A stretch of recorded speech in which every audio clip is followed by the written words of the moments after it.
Did the Fed's message fall short? Hi, everyone. Welcome to the Real Vision Daily Briefing. With me today is Jeremy Schwartz, Global Chief Investment Officer at WisdomTree. Hi, Jeremy. It's great to see you. Thanks for having me, Maggie. Good to be with you. Yeah, and kind of an interesting day, right? We watched the Fed yesterday, Powell and gang do their best to characterize the decision as a hawkish skip, really emphasizing that fight on inflation, but it doesn't seem like the market's reading it that way. US stocks all in rally mode, up over 1%. Treasury yields are down. What do you make of this? There's something for everybody in that kind of statement. And, and actually the data has been coming. Well, we've said, hey, and the market today is sort of like this Goldilocks market where it's not too hot, it's not too cold. Fed's just kind of right. Now, we think they are being too hot, too hawkish, actually. Like, we actually don't think the economy is quite as strong in a sense of inflation. We think is coming way down more than Powell is even saying. But he's made good comments. Like, he's making comments about the cumulative tightening, that monetary policy takes time.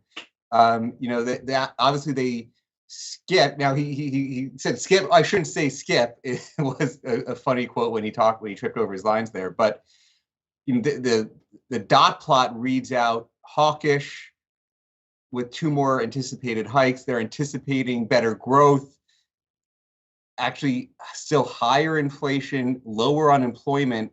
That lower unemployment is sort of this Goldilocks scenario of they can pretend to be hawkish with this sort of two hikes in the dot plot, but they don't have to hike. And it could be a pause. I mean, we've been saying this is likely the last hike. I mean, I definitely have other friends and economists who are saying, no, they're going to keep hiking. They're going to hike in July. They're going to hike later. Inflation's sticky. And I understand some of that. But we have our own measure of inflation. We call it sort of the alternative inflation that reflects what's going on, what we see more in real world. And Powell is talking about housing coming down. Now, there's issues in all the way people calculate all sorts of things in the CPI, but the shelter inflation in BLS is annualizing at 8%. And that is a significant component of traditional CPI. Now, that shelter number has two components. It has an owner's equivalent rent and it has rent. Rent is increasing. Like, if you look at real-time rent from Zillow, it's 6% year over year. But Case-Shiller housing is 0 to negative year over year. I mean, so it's come way down. 7 of the last 9 months, it's come down. So when we put in our calculation for shelter inflation, I have half of 1%. So I put out this chart right after inflation came out, and instead of 4.1 headline inflation, my numbers show 1.4. Well, that's a big difference. Big headline. It's like, hey, they've already achieved their goal. Right. I was saying soon my number might get to 0 this summer. So wait, so walk us through again why, and it really reminds me of Jeff Gundlach yesterday saying, like, I think they're looking at the wrong things. There's this high frequency data that's happening now in the economy, and he also sees a rapid deterioration both in inflation and growth. I'm going to come to that, but why is your inflation read so different than the Fed's, or to the standard model that we're all? I mean, what's so interesting is how important this housing number is. The only thing we're doing differently, we're using all of CPI, but we're substituting a different housing number. Wow. And so if it shows you how important shelter inflation is in the number. Shelter inflation is 8% in the CPI numbers that everybody's quoting, but in the real world, it's not 8%. I mean, rents, yes, 6%, but even rents are only, a quarter of the shelter inflation that's in there. It's this owner's equivalent rent. And what is owner's equivalent rent is a whole nother question. But it ultimately will track home prices to some degree. And this is where home prices are going at 0 to negative the last 12 months, not 8%.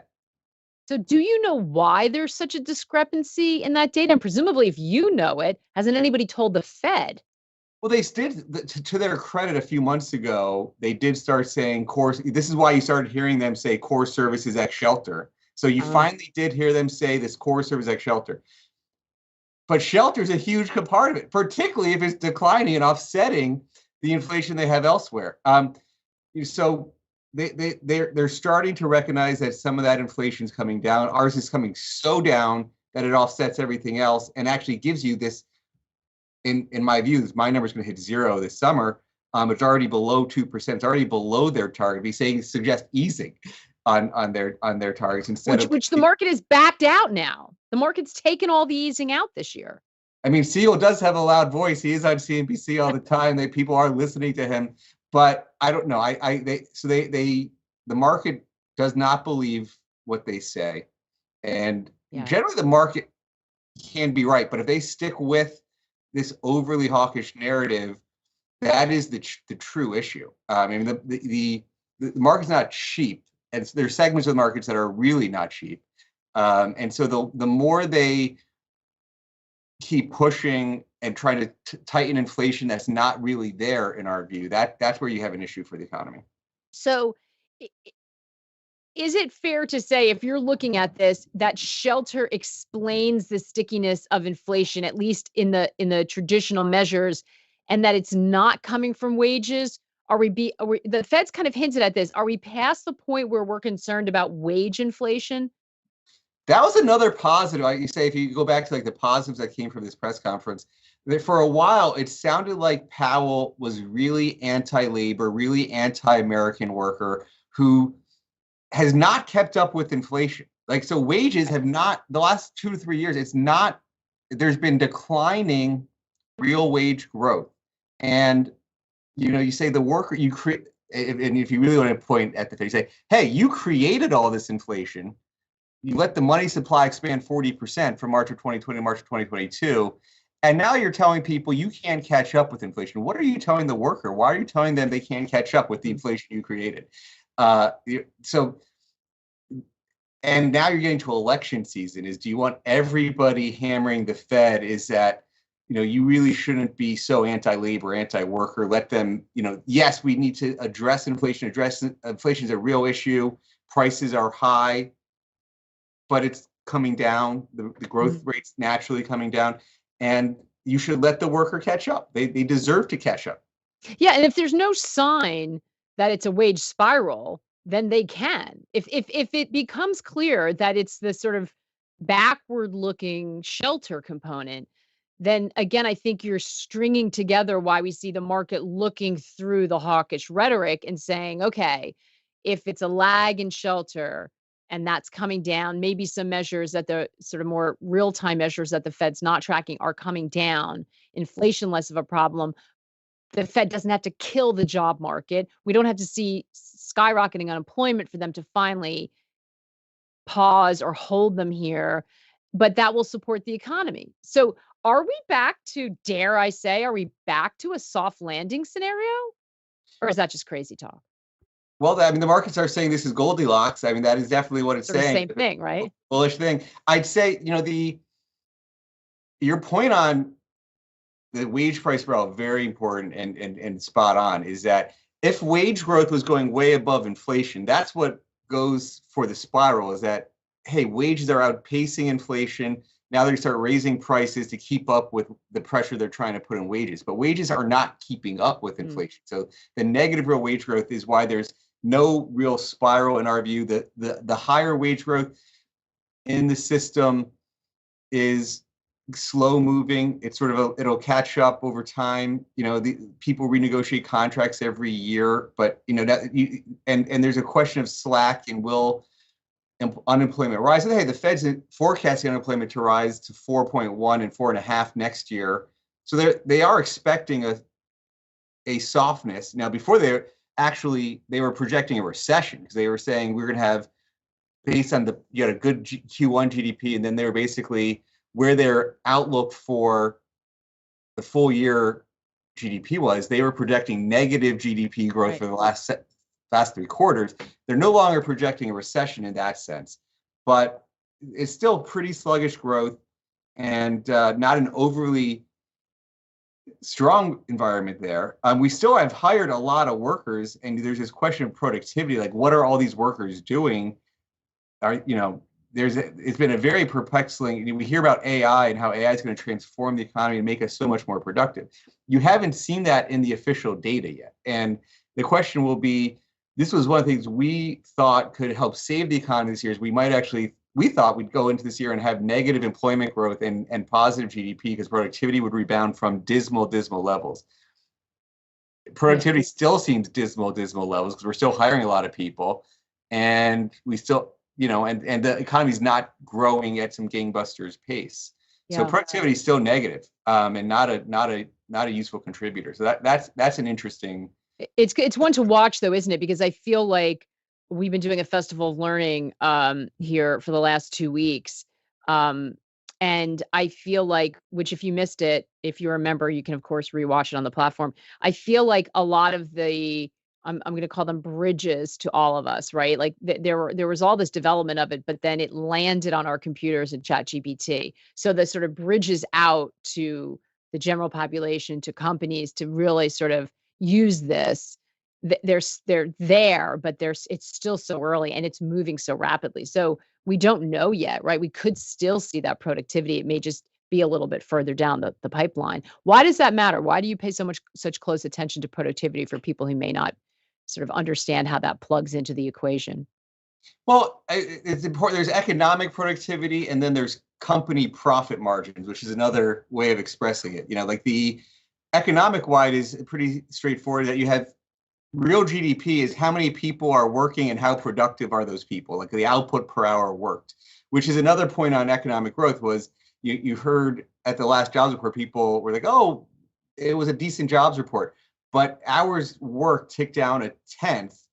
And when you have 1/10 of an hour worked less, when you have something like 34 kind of hour work weeks and you have 1/10, that's 3/10 of an hour work less. There's 150 million people.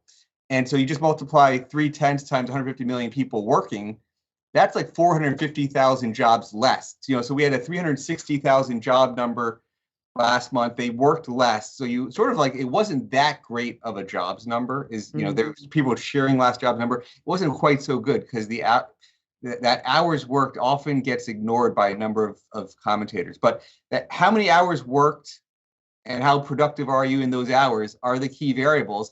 Now, for profit margins, if you could do more with less, that's like the ultimate definition of productivity. We're always being sweated. Can you sweat a little harder? Can you work harder? Can you do a little bit more with either less resources, less people? And technology can do that if you potentially are able to do more with less. If technology solves that issue, and so profit margins could be supported. I mean, that's what you see with Meta, right? The classic year of efficiency is their, 25 to 30% of their workforce. They're not being any less productive. The profits are actually doing well.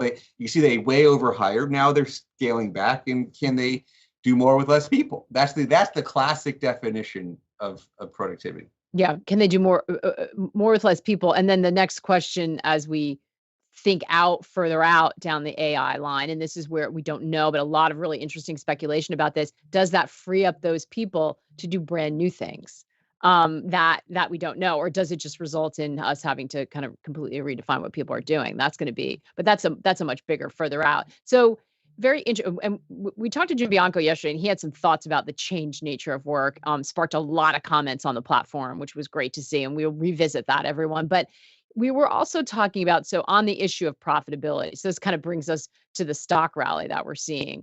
I want to ask you about the banking sector, because so we've got this Goldilocks sort of moment, the market's taking off, sort of risk appetite is back. But no, not too long ago, we were worried about the situation with the banking sector. We spoke to Jim about it yesterday, and even with a pause, he's less worried about sort of wave of failures, but is really paying attention to the profitability part of the banking sector. Let's have a listen to what he said, and we'll talk on the other side. Right. And what's going to happen is a lot of the banks that are, the ones, the PacWests and the Western Alliances, PacWest is in Beverly Hills, Western Alliance is in Phoenix. These are big regional banks that have been under stress. There's been huge borrowings by the Federal Home Loan Bank. Remember that before you get to the Fed and the Fed discount window, the joke about the Federal Home Loan Banks, it's structured very similar to the Fed. It's the lender of next to last resort, and the Fed is the lender of last resort. And they have extended over $1 trillion of credit to a lot of these regional banks. Now, that means that the regional banks are liquid. They have no liquidity problems, but that money's expensive. What is good for them and good for their profitability is you leave your money in the bank getting 0.5%, because they could take their money, pay you 0.5%, lend it out at 6%, keep the rest for themselves. But if you take your money out of the bank, they lose that deposit. And of course, you put it in a money market fund. That's not a bank deposit, getting 5%. They have to replace your lost money. They can go borrow from the Federal Home Loan Bank, but it costs them 5% to do that. So now all of a sudden their cost of funding is just skyrocketing because of this. So you're right. The Fed will look at this and go, banks have profitability problem, not my concern, raise rates. And if there is a problem with the profitability, call Michael Barr, the head of supervision, tell him to send some bank examiners to talk to them. Right. That's the way that they're going to look at it. That was part of the extended daily briefing we did yesterday. We do it each Wednesday now. We've shifted it so it's midweek so that we can have time to talk about it and put some things into practice. If you want to be able to participate in that part of the discussion, scan the QR code, join our community so you can be an RV member. So Jeremy, interesting to bring that up because it's like, oh, well, that's in everyone's rearview mirror too. How are you thinking about the banking sector? What's your outlook? Jim and one of my colleagues, Jeff Winiger, have been extensively using the term bank walk to describe some of the dynamics with the bank, which is, hey, all right, we're not worried about bank failures, but the fact that you can earn 5% risk-free in basically treasury securities. I mean, we have an ETF. It's called the Floating Rate Treasury ETF, USFR. It's got 1 week duration. So there's the volatility from price of interest rate movements. If you look at it's been in the market since 2014 when the government first issued these securities. The NAV is very stable like that because it just collects the interest and it resets every week. And you're in the 530s, 540s, and you don't have any people talk about FDIC insurance or the bank deposit safe. Well, the banks are passing along what you could earn in these treasuries, which are now over 5%. And so this, that trend is going to continue. Now, what's really interesting, we've seen our ETF, and even today it's trading another $500 million. So there's still a lot of people interested in this fund. It's a $16.5 billion fund. One of the interesting things we're launching in the next few weeks is called WisdomTree Prime. And what's very tricky for the banks, we're going to have things where you could keep your money in treasuries, digital treasuries, but then essentially link spending to that on top of it, which is sort of a form of modern banking in my view. And that you could actually spend off treasuries. I think the banks are challenged in the sense of they're not paying, to his point on profitability, they're not paying the 5% that everybody should be earning. And so we think this bank walk continues. We think there's other people doing stuff like what we're building. So you guys are basically innovating as the banks are handcuffed by this. You guys are stepping on it because you can. WisdomTree Prime wait list is there next few weeks. That's really, and if other people are doing, that's going to be, so this is not just like a hiccup moment. This is now trends which will be in place, which are going to really challenge the bank business model. I mean, you even heard Powell say it's early to say all the fallout. Like he was close to say we don't know what's. And yet, Jim is sort of saying as long as it's profitability and it's not systemic, inherent sort of failure of a large institution, they don't care. That's not their problem. Talk to somebody else. Talk to bank supervision. Talk to shareholders. Fed's not going to do anything about that. Is that right?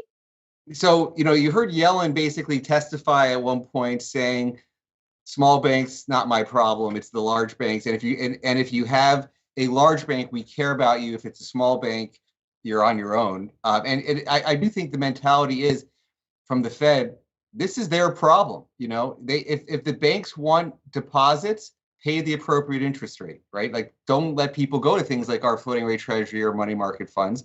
Pay the 5% that they can be due. So I do think the Fed is not overly concerned about that issue. They're saying they're happy if the small banks collapse and go to not collapse generally, but just they consolidate towards small it collapse it's just in number. smaller, like less in the market. I know what you mean. Yeah, consolidate, get that they're concentrated in the big banks that might have other sources of profitability and less concerns. But it is a strange thing for even like the largest bank among the largest banks, Bank of America, challenged on this exact question. Why are you not paying your people the appropriate 5% interest rates? And part of it's because they have so much checking, how much they don't want to sacrifice that profitability, which is okay, smart in the short run, not smart in the long run, because there be these other options that the way technology is going that will provide more competition for them. More competition, of course. I'm sure there are going to be a lot of people weighing in on consumer protections around all of that, insurance, blah blah blah, all that stuff. But you're right. It's a and forget it once you add in fintech and everything else. G. Blackburn says deposit flight, higher Fed funds, real estate, corporate credit issues, all risks for bank. What is the upside? Is there an upside? Is there any buying opportunity in this sector if you go up the food chain to the larger? Well, the thing that's my point on on buying treasuries is you remove all that question about the FDIC insurance and the safety. It's you have 1-for-1 backing. Your collateral is the treasury, so that safety concern is so different, versus hey, you're just an unsecured depositor. You do have to worry about the bank health. If you have treasuries, you're in good shape. I mean, we passed it. There'll always be these debt ceiling limits, but the government's pretty good at paying back. Well, if that's the worry, yeah, we've got bigger fish to fry, right? Bigger. I am still caught. I agree with the sort of Bianco and my colleague Winiger kind of view on this bank walk scenario that I think there's a longer term problem. And so I'm not rushing into the banks. I mean, there are definitely people who want to say, hey, these are really cheap. If there's a big if. All right, if people do not care about earning the 5% interest, then okay, they're fine, they're cheap. But I think people care about the 5% interest, and over time we'll want that. Yeah. Can the broader market do well without the banking sector? Or can we see it broaden out to everything else but the banking sector? Because right now there's a lot of concerns about how narrow it is. The rally. There's no question this year has been the revenge of tech. Big tech is dominating. AI, anything AI related is dominating. And then everything else is sort of sluggish. Breadth did improve recently, and sort of small caps have been catching up the very last few weeks. But I think, and small caps are more heavy with these banks. So that's the main conundrum is I like the valuations on small caps, but the issue is that you get so much of the banks that, I prefer going up in quality. I mean, I think if I'm going for value, things I probably talked about with you before, I like Japan, which is sub 10 PEs on some of our Japan value things. International has very reasonable values, half the PEs of the S&P. But U.S. small and the banks, I do think, still have some issues. So we have an interesting, if we're looking international, we have an interesting setup because you have divergence, right? We just saw the ECB raise rates today, citing inflation. They had paused. We saw Canada, same raise. And we've got a policy decision for Japan. But now people, it sounds like maybe thinking that they're going to sort of hold on to that negative interest rate policy through the remainder of this year, when it looked like it was more on the table earlier with a change in. How are you seeing that sort of interest rate differential? That's one of the most interesting things about Japan is there's now this 5% carry trade. If you hedge the currency risk, like Buffett was hedging his currency risk, is, you can get 5% on top of the local market return, which is wild. So there's this question of will they change the policy? Is their new head of the central bank going to be more hawkish? And some of his early words is sort of looking past the inflation spike, sort of saying inflation is transitory a little bit. There were some thoughts maybe they would start moving their yield curve control. They're very, very slow on that. So I think that carry trade persists. I still don't love taking the currency risk. I love the 5% carry instead. So you could buy 9 PEs, 11% earning yields plus 5% on top. That seems to me like a very good value proposition. Yeah, so that still seems attractive. There was, to that exact point, a headline on Bloomberg. I'm sure many saw yen carry traders cheer. The soft that's approach. Me. Yeah, soft approach with the BOJ.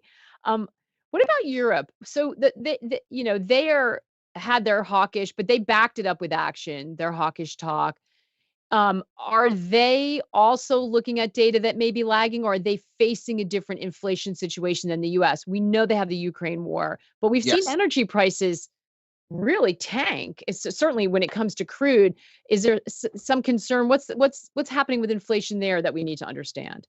They actually don't have housing as part of their issue, so that's not in some of the core metrics that they look at. What's interesting, they had benefited from, particularly natural gas was one of the more volatile commodities. European natural gas different than U.S. natural gas. They have this TTF natural gas, which is a Dutch hub for natural gas, which had been exploding early parts of the war, collapsed utterly.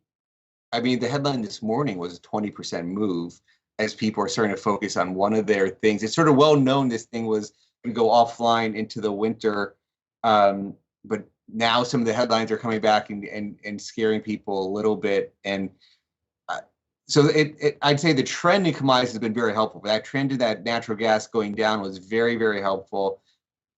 That's worrying a little bit, and so I think Europe has that extra added, geopolitical headline risk. It sounds like that. Yes. So there's a little trickier issue there. I mean, that's one of the reasons why I like Japan. I talk much more positive about Japan as a ally of the U.S. in Asia and versus Europe, which is sort of center of the war at the moment. So TrillionX has an interesting comment. I was thinking about this myself today. Any view on the positive wealth effect of the equity rally reviving the animal spirits and its inflationary impact? Does this mean Jackson Hole is set for a major reset of interest rate hike expectations? So does the Fed look at this rally and say, this is not good. If we're trying to tame inflation, we better message hard at Jackson Hole?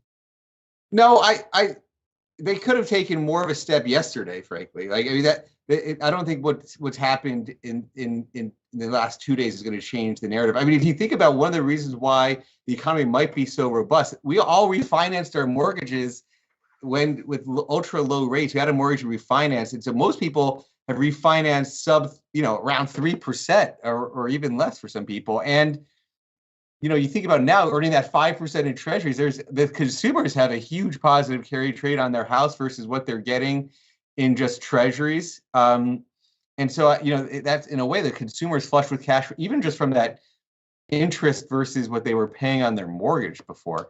That's a huge positive. And companies haven't had to refinance. There's not a huge wall of debt refinancing that's getting crimped by these higher rates. So you just haven't seen higher rates bleed through to have a real economic slowdown. And the question is is it how much more is coming? And how much more will housing have a sharper fall? I mean, I mentioned Case-Shiller was down 7 of 9 months. Will it come back down with the 7% mortgages again? There's people say there's just no supply of housing. There's some tailwinds from demographics and people needing. There's like a structural huge undersupply of homes, and you see that in some of the home builders who have been really, really strong. All the latest home builders reports come out strong. People beating expectations. How many homes are going up? So homes have been one of the resiliencies, and that you would think prime market that should be impacted by higher interest rates just hasn't come off yet. And so that we're watching very closely that as one of the key indicators here. Yeah, and I guess that's where people are a little bit worried. Okay, things look kind of Goldilocks now, but do we see inflation come back because you're seeing such a resilient economy? Is there a flare up in the second half? That seems like that's the concern. Just want to get a comment in from Christopher. It's a really good observation. It could be that the markets are now discounting a much more aggressive monetary stimulus from China due to their nothing burger recovery and hoping that there will be a global reflation. So U.S. fundamentals be damned. But kind of an open question on whether China can do that this time around. We have somebody very good on China. You should follow her on Twitter, Li Chen Ren. We were just talking about that today. And she she said there's going to be a lot of sentiment hopes there's some rumors about this, small change in the deposit rates, some stimulus for the property sector coming out. She doesn't have very high hopes for massive stimulus, thinks it's improving sentiment, and that's positive, but not to get, some very excited massive stimulus program. We don't see it coming. Yeah, we'll reach out to her and have her on because we want to talk about China, but we're hearing that from many that they just don't think that this time around is a little bit different. If they did a massive stimulus, they'd be at threat of reinflating their property bubble, right? I mean, that's the dilemma that they seem to be in. Ralph asking, what's your preferred yield curve play and why? Um, so USFR is that floating rate treasury. I love that for just, hey, for what I was traditionally doing in my checking account, cash, 5% plus. That's for your very safest assets. I think that the long end, well, I mean, there's a positive carry to go short end. So the inverted yield curve is a strange dynamic. You're just focused on yield. If you think there's a real recession, maybe you get capital gains in the long end. But, I actually like high yield bonds today. We have an ETF, WFHY, that's high yield bonds, but it has a screen for quality. So you worry in a recession, these high yield spreads are going to really break out. You're going to have defaults. Well, the current dynamic is you haven't seen this mass wave. Now you say if they get really bad, maybe you see a pickup. That's why quality screen like we do, much better than we traditionally do. And that's an 8.5% yield. I mean, that's a real competition to stocks. I mean, I think stocks for the S&P 500 might be priced 7 to 8% over the next 10 years based on a 20 PE. If I get 8.5 in high yield bonds, and if particularly if you put in a tax sheltered account, that's a real competitive value proposition, and I'd rather take the extra risk there. In some ways, even as a competitor to stocks, but as a yield play. So I think that's another interesting one to be thinking about in the bond market. Awesome stuff. Jeremy, fantastic to catch up with you. Thank you so much. It's a really interesting time in the market. I don't think any of us thought we'd be sitting here even just a couple of weeks ago. So great to see you. Thanks so much for having me. We are back tomorrow. Reminder, everyone, Summer Friday, daily briefing. It's at 1. We'll all get used to it. You'll be happy when you can run off to the beach or your travels early. So, and if you can't make it and you've got to roll up at 4, the normal time, you can watch it on replay. So hope you'll all join us live. We'll see you then. In the meantime, take care and good luck out there.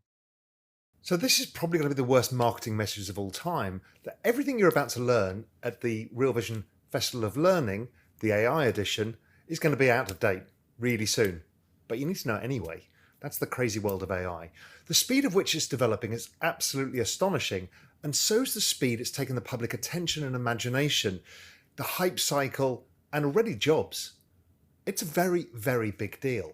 I think it's one of the most important things to happen to the global economy in my lifetime, and maybe longer. But where is it all going? And the honest answer is, I don't know. I don't think anybody knows. But for 2 weeks, we're going to have a lot of fun trying to find out. So starting from June 5th, we're going to have the AI edition of the Festival of Learning. I hope you join us for what's going to be an epic 2 weeks right before we launch Real Vision 2.0, where we are starting to plant the seeds towards our AI journey too. Anyway, hope to see you there. It'll be a super interesting 2 weeks.